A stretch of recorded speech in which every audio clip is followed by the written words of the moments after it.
arrivas. Ajá.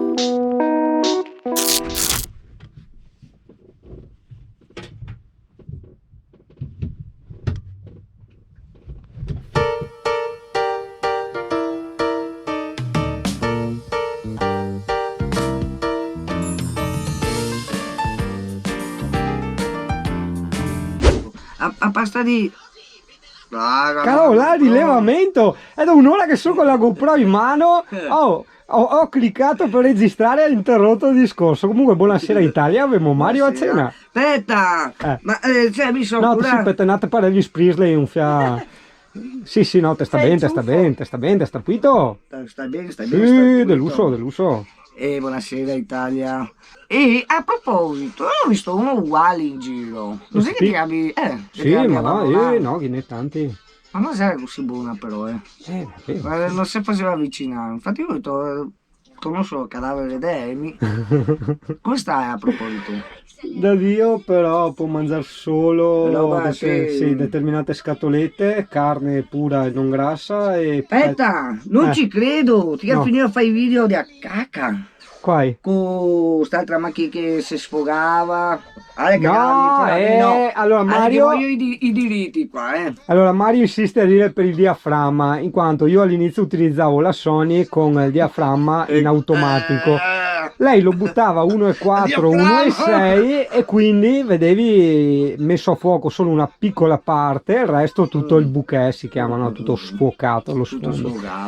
Adesso ho aumentato il diaframma delle registrazioni, siamo a 4,5 circa e quindi... bello. No, sei brutto compagno. No, ma fammi uno stacco sulla scarpa di Mario, il calzino che è molto... Mario qualcosa. No, sai perché ho messo i calcini? Perché da tutto il giorno ti devo registrare. No, vado fuori a fumare. E siccome fin prima che c'era il sole qua, ti va fuori adesso. E dopo? Non sapevi? No, Dio, lei andava lì. Se ti parli anche a me come che ti parli te. Porca E miseria. praticamente ho detto, piuttosto che me ciappa il coera come che era io. Che cosa attaccata a Fabio? È sto cattivo. Per quanto no? invita a cena? Sì o no? Bisogna condividere con gli amici proprio robe. Sì, Ma tanto, sì, dai. guarda. Ma un fiato è freve, cazzo ti Non ho una scusante per sta casa della lavoro. Bravo. Ne pago Ringraziami. Tu un baso? No. No, cioè,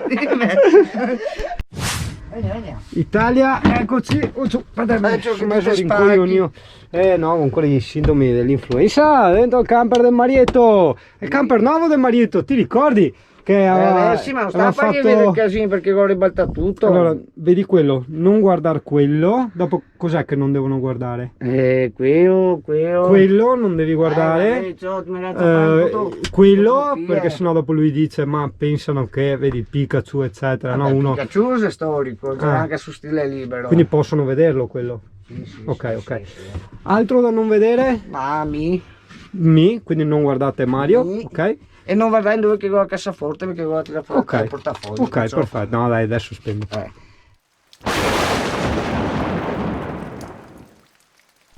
Nonostante le macchine che passano, c'è questo senso di pace. Il senso di pace è quando tu non pensi a nulla e ci sei e basta. Cioè, non lo so, forse non riesco a spiegarlo. Quando non hai aspettative, quando non hai cose da fare, indipendentemente dal fatto che abbiano uno scopo ludico, che siano belle, divertenti oppure no, semplicemente quando non fai niente, non hai pensieri né positivi né negativi, proprio. E questa è veramente una pace ed io, interrotta per carità da questo monologo, io non trovo il senso di interromperla e quindi sono qui da un'oretta col CP. È una sorta di stato di libertà, temporaneo ovviamente come tutte le cose. Certo credo di non poter vivere tutta la vita in questo stato di libertà, diciamolo, in quanto comunque tu poi, essendo dentro un corpo, devi mangiare, devi bere, quindi devi guadagnarti il mangiare, il bere, devi comunque pensare al mangiare, al bere e a tante altre cose, quindi rientri in quel meccanismo di pensiero, in quel caos chiamato ordine. Io ci provo ogni tanto anche a entrare in quegli stati di realtà, no? Tanto descritti, menzionati e blasonati dagli antichi pensatori. Praticamente per raggiungere questi stati di realtà, di libertà dai condizionamenti della mente, dovresti capire il processo del pensiero e in qualche modo non bloccarlo, ma staccarti.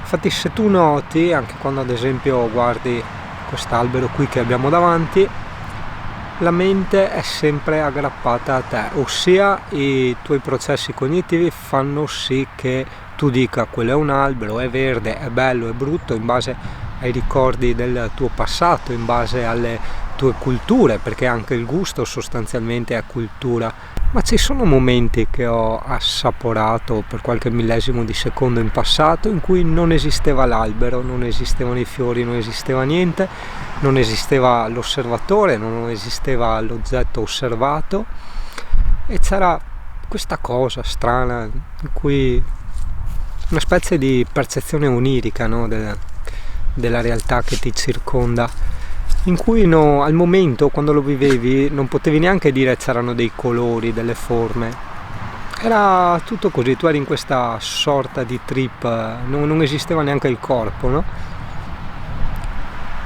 Sono dei giochetti interessanti che puoi fare con la mente umana, insomma, voglio dire, non ci sono solo le parole crociate.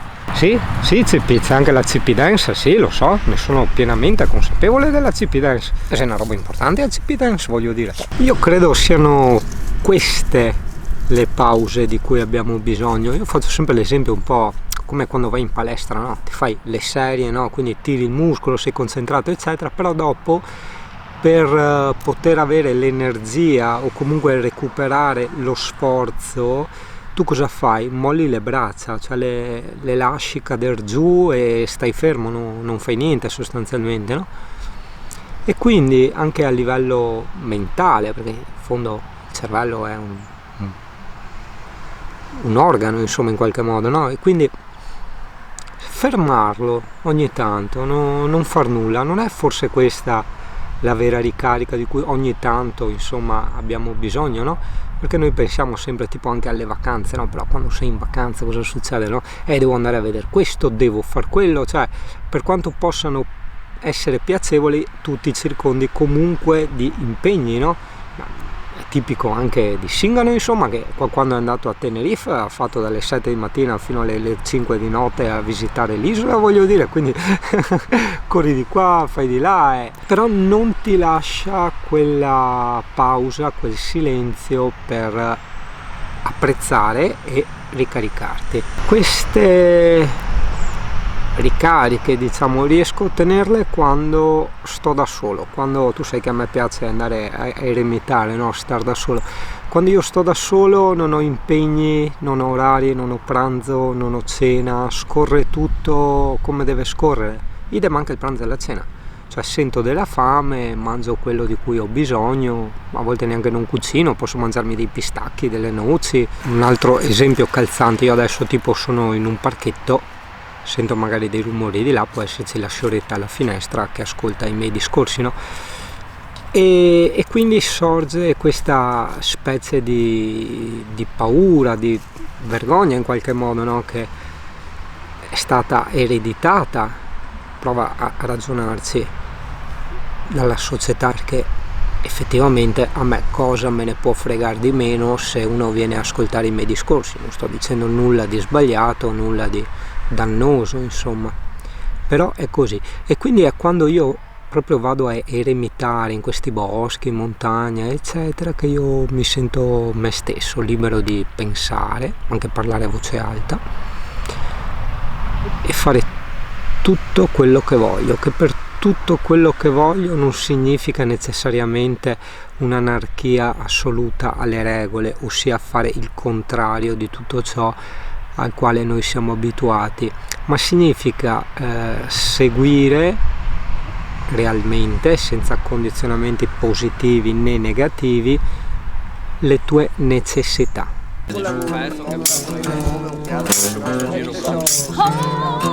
Eccolo! Oh, baby, understand.